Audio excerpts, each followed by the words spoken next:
E tornou a sair para o mar, e toda a multidão ia ter com ele, e ele os ensinava. E passando, viu Levi, filho de Alfeu, sentado na recebedoria, e disse-lhe: Segue-me. E levantando-se, o seguiu. E aconteceu que, estando sentado à mesa em casa deste, também estavam sentados à mesa com Jesus e seus discípulos muitos publicanos e pecadores, porque eram muitos e o tinham seguido. E os escribas e fariseus, vendo-o comer com os publicanos e pecadores, disseram aos seus discípulos: Por que come e bebe ele com os publicanos e pecadores? E Jesus, tendo ouvido isto, disse-lhes: Os sãos não necessitam de médico, mas sim os que estão doentes. Eu não vim chamar os justos, mas sim os pecadores ao arrependimento. Meus irmãos, existem muitas religiões no mundo, várias religiões, e todas as religiões exigem do ser humano que ele faça algo para ser salvo. No budismo é interessante que quem é budista tem que ter a prática de generosidade, dar esmolas, ajudar a desenvolver aquele coração compassivo. Se você não fizer isso, você não é salvo. No hinduísmo, o interessante é que o hinduísmo enfatiza a questão da honestidade, da moral, da caridade, de não ser violento. Se você agir assim, você é salvo. Já no judaísmo, e o judaísmo é a religião que está legislando esse contexto que foi chamado Levi. A religião predominante ali era o judaísmo, nesse texto que a gente acabou de ler. E muitas pessoas, com o judaísmo, nós somos mais familiarizados. O judeu, ele tinha uma série de observâncias que ele precisava cumprir para provar que estava salvo, ou para ser salvo. Ele tinha que observar o Shabá, ele tinha que, presta atenção, cumprir uma dieta, um calendário. Tinha que fazer tudo certinho, para que ele fosse encontrado justo. Isso dependia do judeu. Para que ele fosse salvo, ele tinha que fazer as coisas todas certinhas. Mas nós sabemos, queridos, que embora os judeus seguissem a Torá, nós sabemos que o homem não pode se salvar. Nem no judaísmo, nem no hinduísmo, nem no budismo. Embora as religiões, elas ofereçam ao homem meios de salvação que não seja o próprio Cristo, nós entendemos que nós não podemos nos salvar. A passagem relata, pela ótica de Marcos, o chamado de Levi. Levi era um cobrador de impostos. Eu não sei se você conhece a situação do cobrador de impostos do contexto judeu. Ele era considerado um grande inimigo do povo. Ele era traidor, porque o publicano, ele era um cobrador de impostos, que ele trabalhava para o Império Romano, e ele tinha que cobrar impostos dos seus próprios irmãos de religião, os judeus, que é o próprio povo. Só que o publicano era conhecido como traidor, porque geralmente o publicano ele era ganancioso, desonesto, ele extorquia o próprio povo, ele roubava, eram impostos caros. O publicano, ele era tão odiado na sociedade judaica, que ele não podia entrar na sinagoga. Ele era aquela pessoa, persona não grata, odiada pelo povo judeu. Para aquele povo, um publicano era uma pessoa que não era digna do próprio Deus, porque o judeu considerava o publicano cerimonialmente impuro, porque ele tratava com o Império Romano, e o Império Romano era o inimigo do povo judeu. Tanto que eles esperavam que o Messias que viesse fosse um Messias poderoso, aquele Messias político-militar, que ele ia destruir o Império Romano, ia redimir Israel, Israel ia ser aquele povo poderoso. Ou seja, nós estamos lidando com um texto que apresenta um homem mau além de mal, odiado. Pense num homem mau, que não presta, odiado. Acho que tem um monte de gente pensando na mesma pessoa. Sei por que vocês estão rindo. Imagina Jesus indo na direção desse homem e falando: segue-me. Como que você ia reagir vendo isso?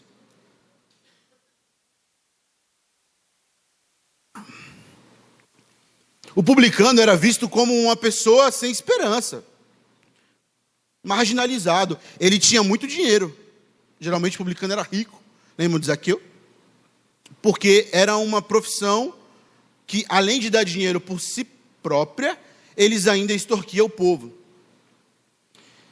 O tema do nosso sermão hoje é: Jesus é a esperança para os pecadores. Você é pecador?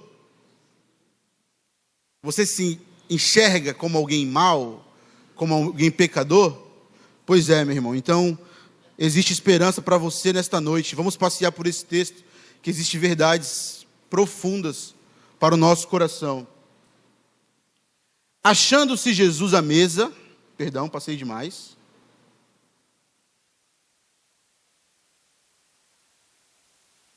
Agora foi. De novo, saiu Jesus para junto do mar, e toda a multidão vinha ao seu encontro, e ele os ensinava. Quando ia passando, viu a Levi, filho de Alfeu, sentado na coletoria, e disse-lhe: segue-me. Ele levantou e seguiu.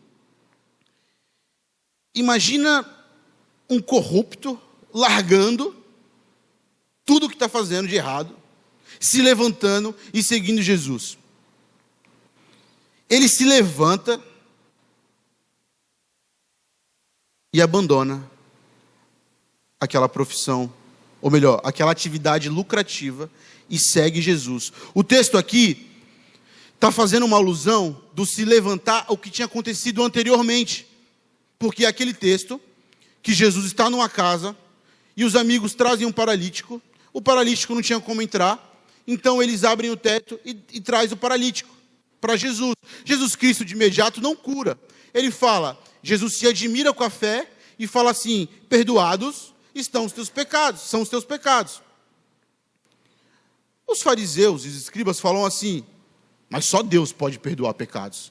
Quem esse cara pensa que é? O que ele está fazendo? E Jesus Cristo fala: para que vocês saibam que o Filho do Homem tem autoridade na terra para perdoar pecados, levanta e anda. Ele pega o leito, levanta e anda. E olha como isso aqui é interessante. Jesus Cristo sai daquele lugar, ele vai andar e ele vê Levi. Porque o povo, o texto do paralítico mostra que as pessoas ficaram admiradas com a cura que Jesus Cristo fez. Nossa, fez um paralítico andar. Mas Jesus sai daquela situação e vai na direção de outro paralítico, de outro aleijado, mas agora um paralítico espiritual. E Jesus Cristo sabe que está sendo observado. Ele vai na direção e fala: segue-me. Só Jesus pode fazer um idólatra perverso se levantar, abandonar o seu pecado e segui-lo. Só o poder do evangelho. A ideia do texto não fala de um simples convite formal. A ideia é de um chamado poderoso que faz o homem abandonar o erro e seguir a Jesus. Só o chamado de Jesus faz isso. Só o evangelho faz isso. Ele chama aquele homem, um paralítico espiritual, que começa a andar para longe do pecado e na direção do mestre. O que está acontecendo aqui está escandalizando a sociedade. Não é possível. Não é possível que Jesus vai na direção de um homem tão ruim. Não é possível. Quem esse nazareno pensa que é? Imagino os fariseus pensando isso. Porque os fariseus, os escribas, eles não reconheciam Jesus como Messias. Portanto, para eles era mais um líder religioso, começando alguma seita. E interessante, meus irmãos, é que como que um homem abandona sua segurança aquela profissão dava segurança, riqueza. É bem provável que os publicanos andavam com guardas do Império Romano fazendo a segurança deles, porque eles eram odiados pelo povo judeu. Uma posição segura. Jesus está livrando o pecador do próprio ídolo do coração. Isso aqui é muito profundo. Preste atenção. Por que existe uma idolatria aqui? O que é um ídolo? O que domina a sua vida acima do Senhor? Ou melhor, o que você deseja mais do que a Deus? O foco aqui não é o dinheiro. O dinheiro é um dos deuses que dominam os corações. E sabe qual era o sinal que isso aqui era uma idolatria? Porque ídolos exigem sacrifícios. Guardem isso. Ídolos exigem sacrifícios. Para exemplificar isso, imagina usar o exemplo do texto. Um homem que ama muito dinheiro, que ele pensa em trabalhar de manhã até a noite. Obviamente ele não gasta tempo com os filhos, com a esposa. O que ele está sacrificando no altar do ídolo? A família.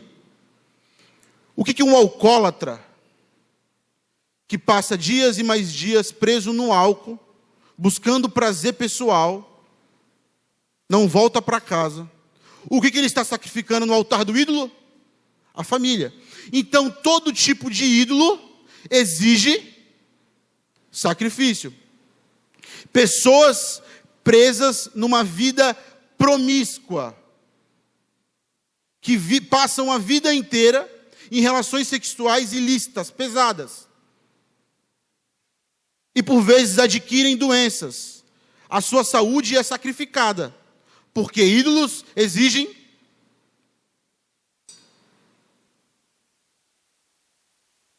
Qual é o seu ídolo? Preste atenção. Para que Levi fosse um publicano, ele teria que abrir mão da religião. Ele não poderia mais entrar numa sinagoga, portanto, ele não observaria mais a questão religiosa. Ele teria que abrir mão do próprio clã familiar, porque para um pai e uma mãe que são judeus, ter um filho publicano era uma vergonha. Então já era enxotado da família também. Para que Levi fosse publicano, ele precisou sacrificar muitas coisas. Que a idolatria faz assim. A gente vai sacrificando muitas coisas em nome do nosso desejo, daquilo que nós colocamos acima de Deus. Você sabe o que é uma pessoa aceitar se tornar a pessoa mais odiada da sociedade porque ama o dinheiro? É assim que funciona a idolatria. E o ponto aqui não é o dinheiro. O dinheiro é o exemplo do texto. Poderia ser qualquer outro tipo de ídolo. Tudo pode tomar o lugar de Deus no nosso coração. Tudo. Eu quero que você perceba e que você pense, qual é o seu maior ídolo? O que você deseja mais do que o Senhor? E aí o primeiro ponto do nosso sermão é: Jesus chama idólatras e os transforma em discípulos. É o que está acontecendo diante dos nossos olhos. O poder do Evangelho, ele vai livrar você de você mesmo. E é isso que o poder do Evangelho está fazendo com Levi. Está livrando Levi da idolatria dele e o tornando em discípulo de Cristo. Ele passa a seguir a Deus. Jesus vai na direção de pecadores, escravos de suas paixões. Vou falar de novo. Jesus vai na direção de pecadores, escravos de suas paixões. É o que está acontecendo no texto. Levi larga na hora os impostos. O chamado é marcado pelo abandono da atividade pecaminosa. Porque no fundo, nada mais importa. Quando Jesus Cristo invade o coração do homem, quando Jesus Cristo toma o controle do coração do pecador, nada mais importa. E ele larga aquela segurança e vai seguir um homem. Um homem que disse que não teria onde reclinar a cabeça. Como assim? Como assim? Um publicano, avarento, amante do dinheiro, agora vai seguir um homem que não tem aonde reclinar a cabeça. É isso que o poder do Evangelho faz. Ele livra os homens dos seus ídolos. E ao menos que Jesus te chame, você não poderá se livrar sozinho. Isso aqui é um chamado miraculoso. Isso aqui é o poder de Deus, é a salvação do Senhor na vida de Levi. E esse é o primeiro ponto. Jesus chama idólatras e os transforma em discípulos. Mas, preste atenção. A luta contra o pecado, ela termina quando Jesus Cristo nos chama? Não, né? Lutero fala que ele achou que o velho homem ia morrer nas águas do batismo. Mas ele descobriu que o miserável sabia nadar. Porque eu não quero que você pense que o chamado de Jesus vai tornar você uma pessoa não mais idólatra. Porque o que acontece aqui é que, de fato, quando Jesus chama, transforma, a vida é mudada radicalmente. Mas quantas pessoas, quando passam por esse processo e começam a caminhar com Jesus, chega uma hora que ela fala, não, é possível. Eu achei que eu era crente. O coração acorda pecaminoso, desejando o mal. Interessante que a luta contra os ídolos, elas não vão acabar. Nós vamos crescendo em Deus dia após dia. Porque aquele que começou a boa obra, ele prometeu que ele vai cumprir. Ele um dia nos livrará de uma só vez do pecado que opera nos nossos membros. A ideia do texto é que os ídolos, embora ainda batam na porta do nosso coração, agora eles não dominam mais a nossa vida. Agora a nossa vida tem um propósito. Agora nós seguimos a Jesus e lutando contra os ídolos.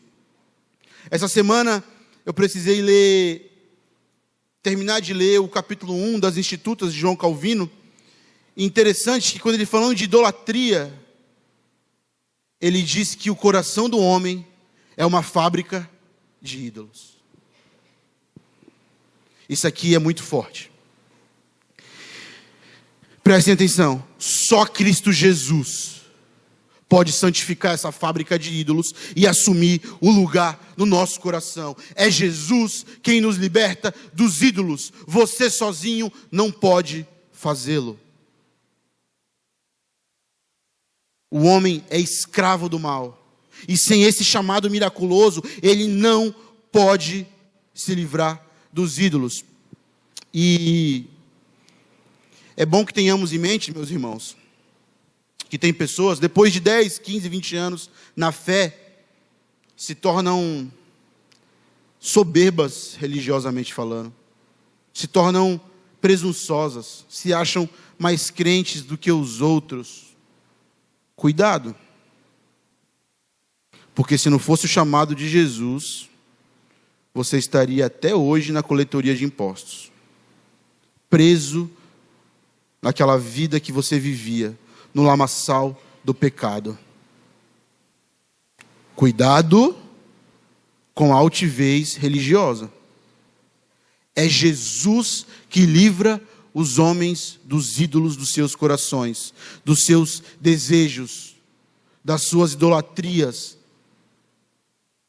Pense bem nisso.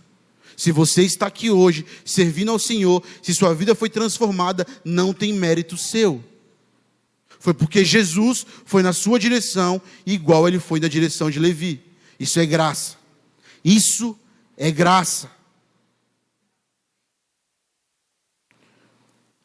O texto continua. Achando-se Jesus à mesa na casa de Levi, estavam juntamente com ele, com os seus discípulos, muitos. Jesus está colocando a sociedade de cabeça para baixo. Muitos publicanos e pecadores, porque estes eram em grande número e também o seguiam. Meus irmãos, isso aqui está causando mais escândalo. Você sabe o que significava a mesa para o judeu? Culturalmente? Quando o judeu sentava na mesa com alguém, é porque o judeu estava comunicando que ele queria unidade, ele queria comunhão, ele queria estabelecer a amizade de aquela pessoa. Quando Jesus entra na casa do publicano e senta na mesa, ele está falando para o publicano: eu quero ter um vínculo com você.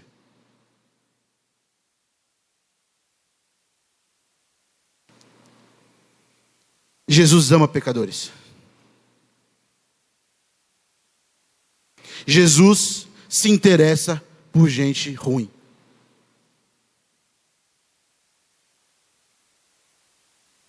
Pense em todo o mal que você já fez na vida. Tudo que você já pensou. Se nós estamos aqui, foi porque Jesus decidiu ter comunhão com pecadores. Jesus não apenas salva e transforma, ele estabelece uma comunhão. Esse é o segundo ponto. Não importa, preste atenção, o quanto você pecou e quão graves foram os seus pecados. Cristo Jesus te chama para ter comunhão com ele. E às vezes você não se sente digno, porque você lembra dos seus pecados, né? Mas Jesus sentou na mesa com publicanos, comunicando que ele queria ter unidade com pecadores. Ele entra na vida do pecador, ele transforma a vida do pecador e ele se relaciona com o pecador. É isso que o Evangelho faz. Ele decidiu se relacionar com pecadores como eu e como você. Desfrute. Tão somente desfrute desse relacionamento, porque é um relacionamento de amor. A mesa significava um vínculo amoroso, fraternal. E não adianta, meus irmãos, só estando unidos a Cristo, num relacionamento com Ele, é que a nossa vida será transformada. Sabe como se dá o relacionamento com Jesus? Essa comunhão, vida devocional. Na semana passada, eu passei alguns dias de abatimento, alguns dias desanimado na rotina, as dificuldades, os nossos pecados. E eu abri a Bíblia naquele dia, no texto da pesca maravilhosa, que Pedro se joga aos pés de Jesus e fala que não é digno de Jesus. E eu lendo aquele texto, parece que eu me via em Pedro, então eu me joguei aos pés de Jesus. E aquele dia, Jesus me visitou. Ser quebrantado diante da palavra, visitado pelo Espírito, animado pelo Evangelho. Esse é o relacionamento com Jesus. Através da oração e da palavra. Porque Cristo é um Salvador relacional. Ele estabelece comunhão.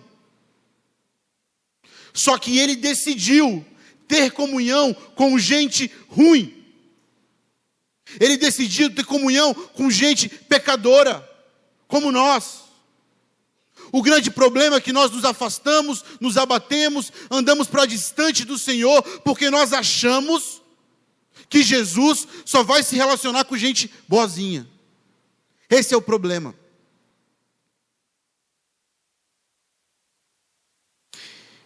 Isso aqui tem uma implicação muito profunda. Eu vou te explicar por quê. Porque o homem, distante de Jesus, Romanos fala que ele é inimigo de Deus. Mas uma vez que você é unido a Cristo pelo Evangelho, a barreira da inimizade é derrubada. Em Romanos, Paulo vai falar que agora nós estamos reconciliados com Deus, através da comunhão com Cristo. Porque Cristo decidiu ter comunhão com idólatras. Quem disse que o seu acesso a Deus depende dos seus erros e acertos? Esse acesso ao trono da graça foi conquistado por Cristo Jesus na cruz do Calvário. A comunhão, ela foi comprada com preço de sangue. Esse é o Evangelho da graça.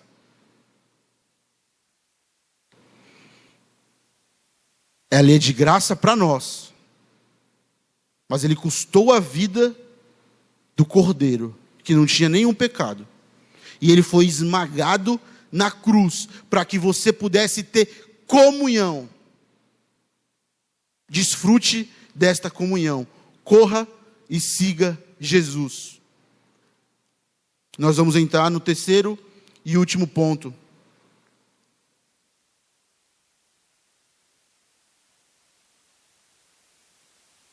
Eu acho que travou. Passa para mim, por favor. Verso 16.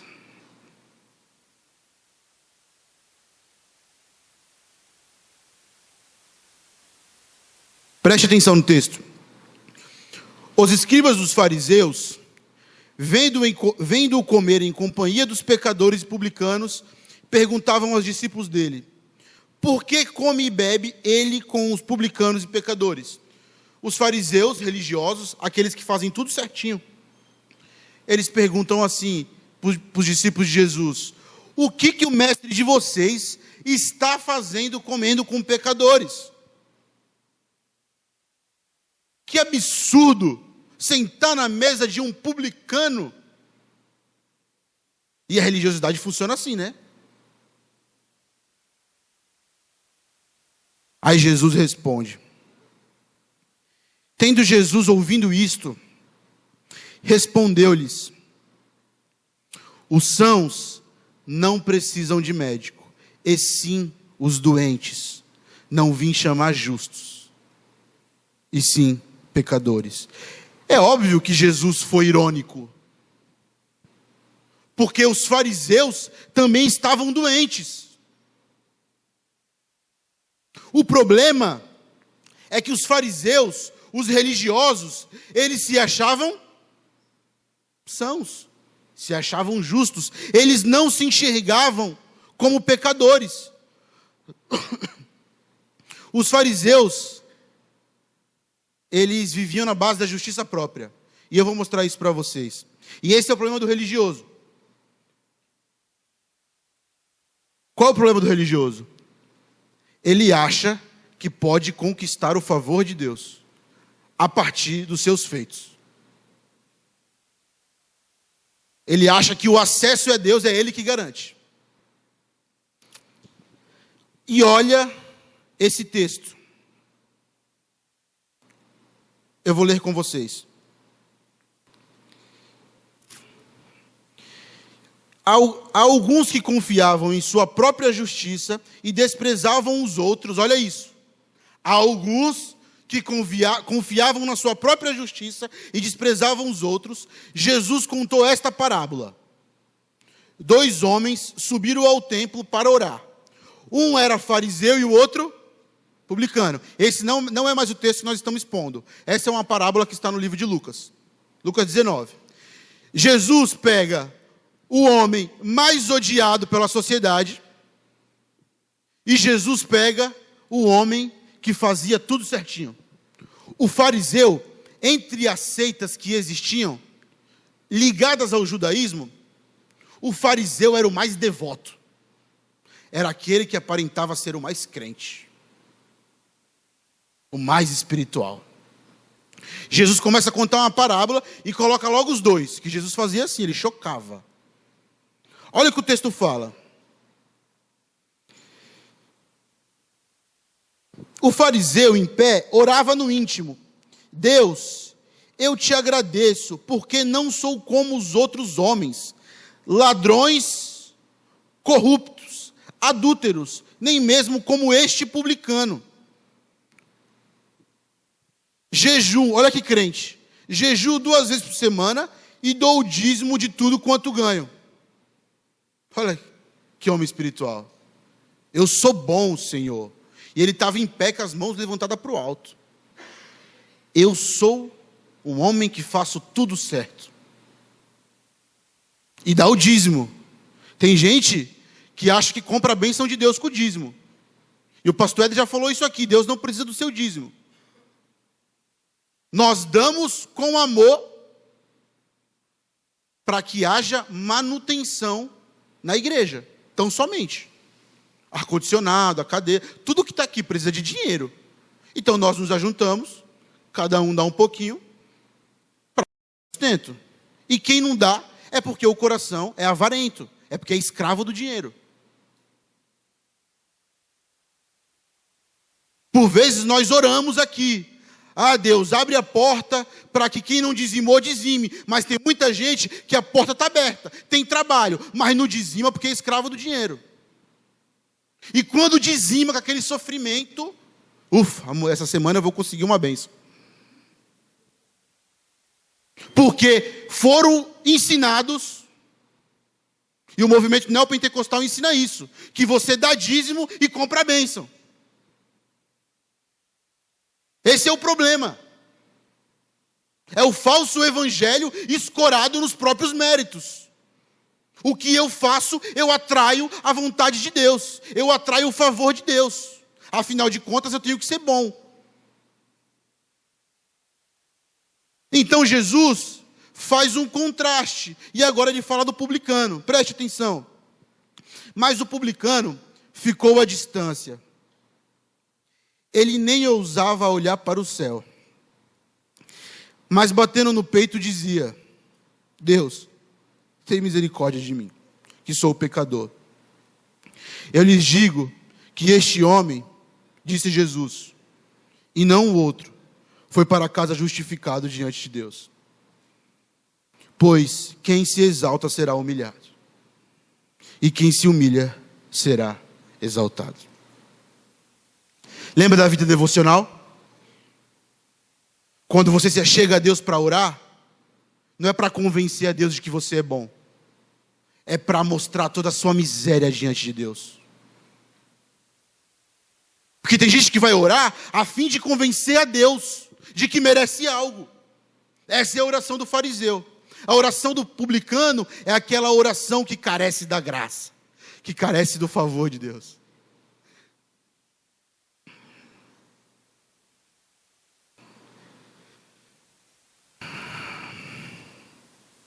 E essa parábola caiu como uma bomba naquela sociedade.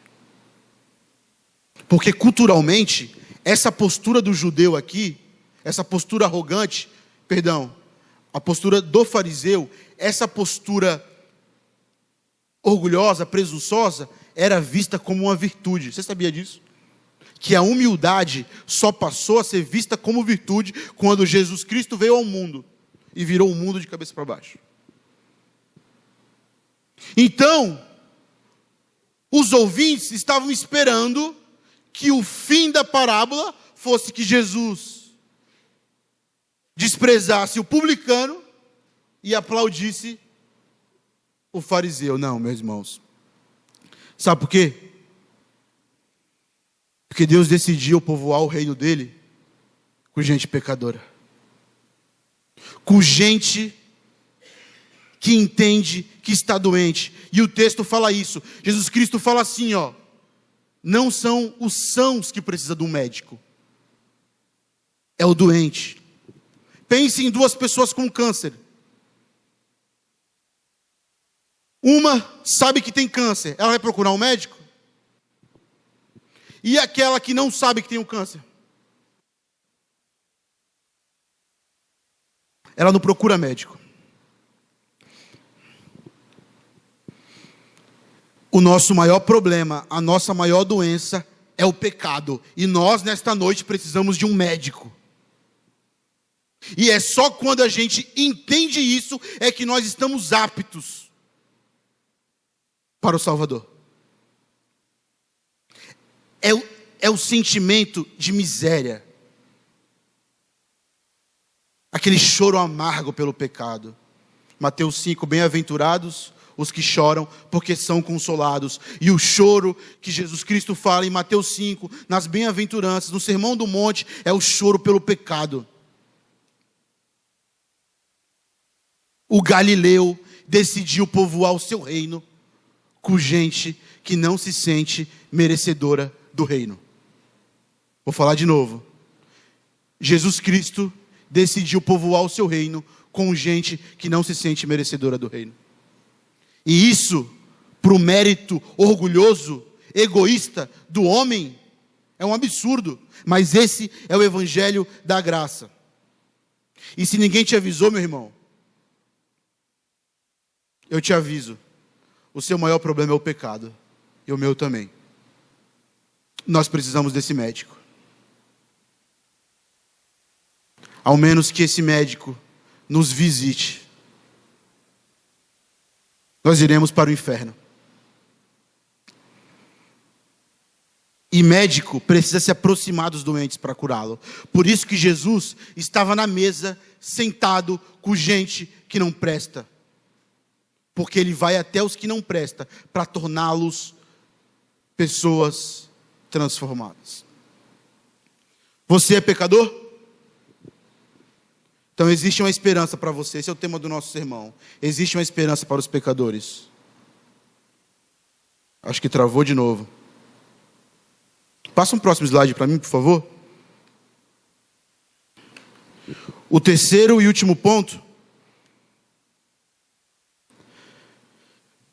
Grave isso. Se você levar só isso que eu vou te falar, se você gravar só isso, eu estou feliz. A única forma de entrar no reino de Deus é como um pecador confesso.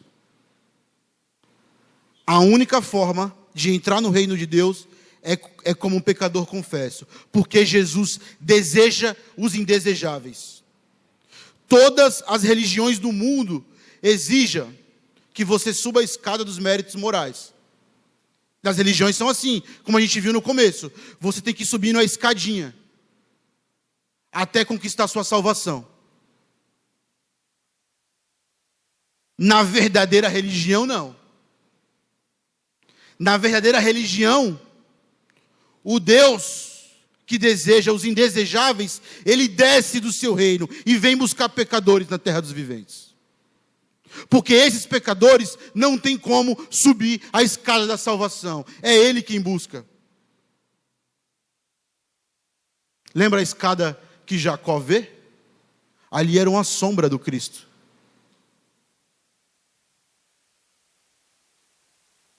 A ligação entre os pecadores e Deus, quem faz é aquele que foi na direção de Levi e que veio na nossa direção. A única forma de entrar no reino de Deus é como pecador confesso. Meus irmãos, nós vamos finalizar. E tem um exemplo que eu gosto muito, que o Tim Keller que conta, reverendo Tim Keller, que morreu ano passado. Ele diz que as religiões baseadas no mérito, elas dão a ideia de salvação. Mas imagina uma pessoa se afogando no mar, e vem alguém e joga uma boia. Aquela pessoa tem que se virar com a boia. Ela tem que nadar, pegar a boia e tentar se salvar. Quem salva faz um pouco, e quem é salvo também faz um pouco. Mas no evangelho da graça, não. No Evangelho da Graça, você é um defunto que está lá no fundo do mar. Cristo Jesus mergulha até o fundo do mar e te traz da morte para a vida. Estávamos mortos em nossos pecados e Ele nos deu vida. Não existe buraco tão fundo que o pecado leve o homem que a graça não possa alcançá-lo. Existe uma mensagem de esperança para nós nessa noite. Jesus Cristo decidiu povoar o seu reino com gente como a gente. Gente ruim. Mas gente transformada e redimida pelo seu sangue. Se você perceber que o Evangelho exige uma resposta. Levi se levanta, abandona o seu erro e vai seguir a Jesus. Talvez Jesus Cristo esteja te chamando hoje para você abandonar esse pecado que você ama e passar a seguir o Cristo de forma verdadeira. O chamado para Levi é: siga-me. Só que seguir a Jesus implicava no abandono da coletoria de impostos.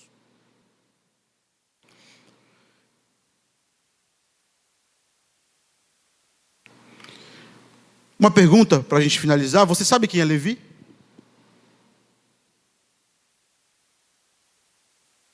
Levi é o apóstolo Mateus. Conclusão: Deus salva o pecador e o usa para a sua glória. Mateus escreveu um evangelho que tem transpassado os séculos anunciando essa mensagem. O publicano era um ser humano desprezível. Jesus foi na direção dele, transformou e o fez escrever um evangelho. Você tem noção do que a graça pode fazer com os pecadores? Esse é o texto que meu coração mais... Esse texto aquece meu coração, quebranta meu coração. Porque eu também sou um Levi. Também passei tempo na coletoria de impostos. Eu não sei você, mas existe um Cristo aqui que tira os idólatras da coletoria de impostos. E é para este Cristo que você tem que olhar nesta noite. Fique de pé, vamos orar.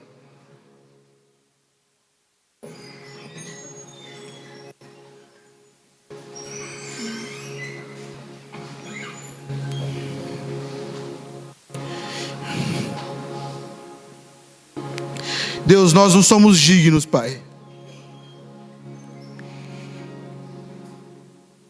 Nós não podemos nem olhar para cima. Nós precisamos colocar a cara no pó. Nós somos idólatras, pecadores.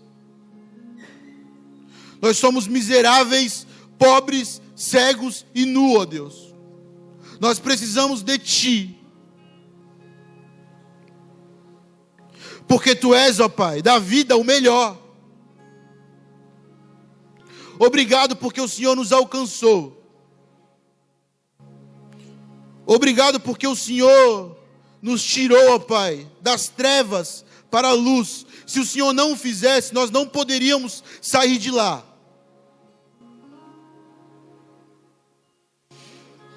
Obrigado porque o Senhor vai na direção de pecadores e os resgata.